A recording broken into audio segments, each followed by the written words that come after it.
الحمد للہ رب العالمین والصلاة والسلام علی سید المرسلین اما بعد فاعوذ باللہ من الشیطان الرجیم بسم اللہ الرحمن الرحیم۔ السلام علیکم ورحمۃ اللہ وبرکاتہ۔ ناظرین، آج ہم سبق نمبر 12 اور حصہ نمبر 2 پڑھیں گے۔ کل ہم نے اس کی تعریف پڑھی تھی اور ڈیفینیشن پڑھی تھی کہ اظہار کیسے ہوگا اور اخفا کیسے ہوگا، تو انشاءاللہ آج ہم اخفا رواں کے ساتھ پڑھنے کی کوشش کریں گے۔ انشاءاللہ امید ہے آپ کو ہجہ کرنے آگے ہوں گے۔ آج ہم رواں پڑھیں گے، یہ والی تختی۔ تو آئیے پڑھتے ہیں۔ بسم اللہ الرحمن الرحیم۔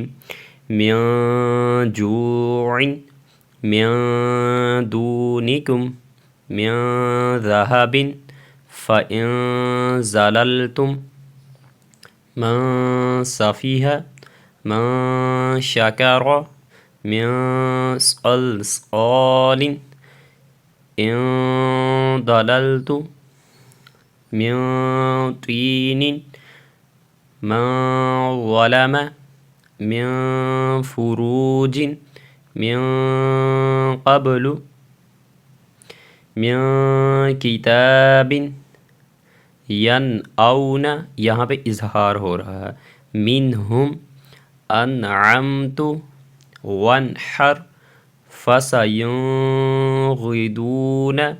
اب یہاں پہ کچھ لوگ نا اخفا کر جاتے ہیں، حالانکہ یہاں پہ اظہار کا قاعدہ ہو رہا ہے۔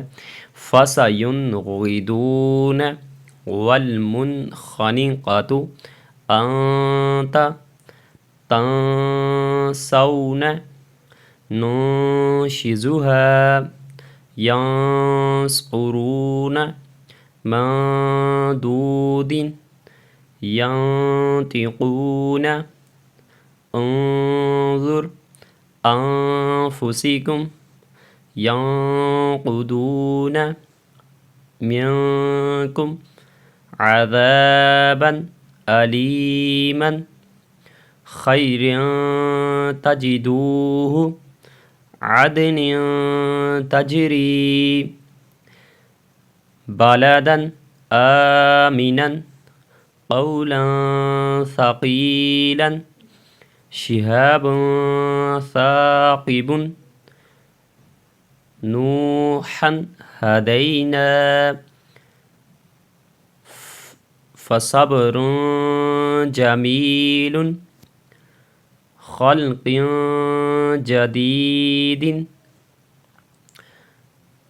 جروف هار كأسا دهاقا بخس دراهم سميع عليم صراعا ذلك يتيما ذا مقربة خلق عظيم سعيدا زلقا يومئذ زرقا قرضا حسنا قولا سديدا بقلب سلیم۔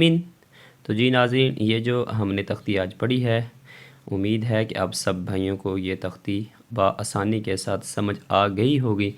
انشاءاللہ نیکسٹ ویڈیو میں ہم یہ تختی کمپلیٹ کریں گے۔